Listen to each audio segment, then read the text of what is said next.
Allah says in Surah Maida, chapter number 5, verse number 90, Ya ayyuhal lazina amanu, O you who believe, innamal khamru wal maisiru, most certainly intoxicants and gambling. Wal ansabu wal azlamu, dedication of stones, divination of arrows, rishthum min amali shaitan. These are Satan's handiwork. Fashtanibu lalakum tuflihun.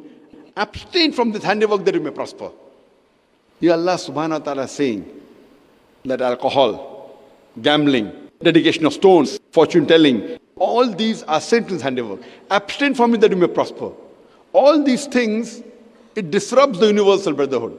Alcohol, gambling, fortune telling, dedication of stones.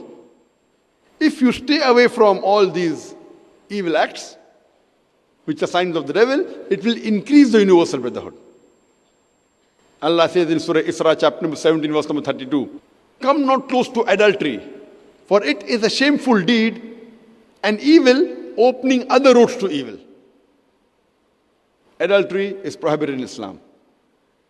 And Allah says in Surah Hujurat, chapter number 49, verse number 11 and 12, Allah says, Let not one group of men laugh at the other.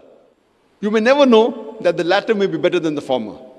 Let not one group of women laugh at the other. You may never know the latter may be better than the former.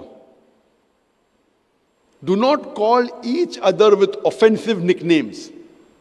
Do not spy on one another. Do not backbite. Are you ready to eat the meat of your dead brother? Here Allah says that if you backbite, if you speak against someone behind his back, it is as though you're eating the meat of your dead brother.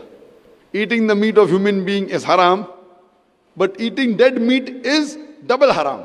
Even the cannibals, they do not eat the meat of their own brothers. So here Allah says that if you backbite, it is as though you are eating the meat of your dead brother.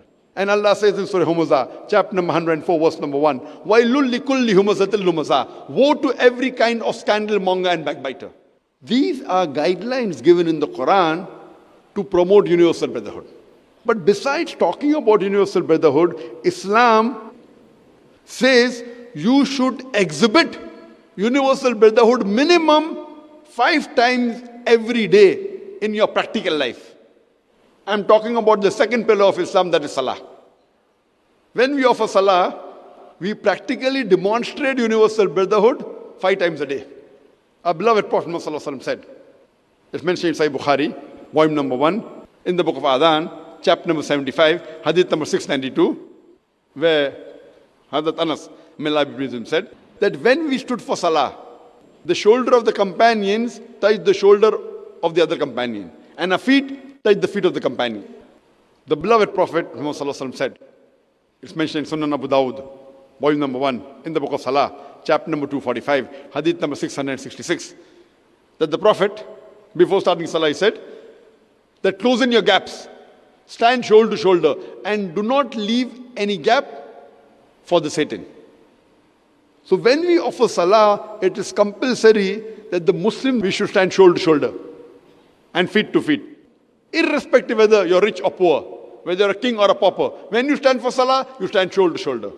Irrespective whether you're black or white, yellow or brown, when you stand for Salah, you stand shoulder to shoulder. We Muslims have to practically demonstrate universal brotherhood minimum 5 times a day. The other very good example of universal brotherhood is the 5th pillar of Islam, that is Hajj. The Hajj is the biggest annual gathering in the world. And during Hajj, nowadays, about 4 million people come from different parts of the world. From America, from Canada, from UK, from Malaysia, from Indonesia, from India. 4 million people. And the men, they are dressed up in 2 pieces of unsewn cloth, preferably white. You cannot differentiate the person standing next to you whether he is a king or a pauper.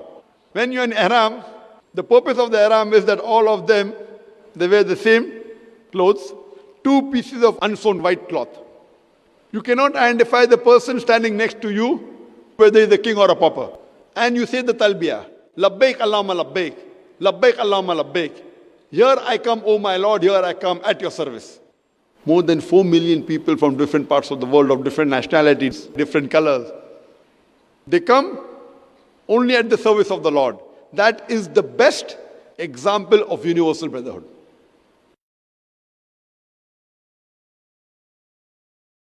इस video में बस इतना ही। Video कैसा था comment करें, share करें और जाते जाते ज़िया रिएक्शन को सब्सक्राइब करते जाएं। बस अल्लाह हाफिज़। Thank you for watching.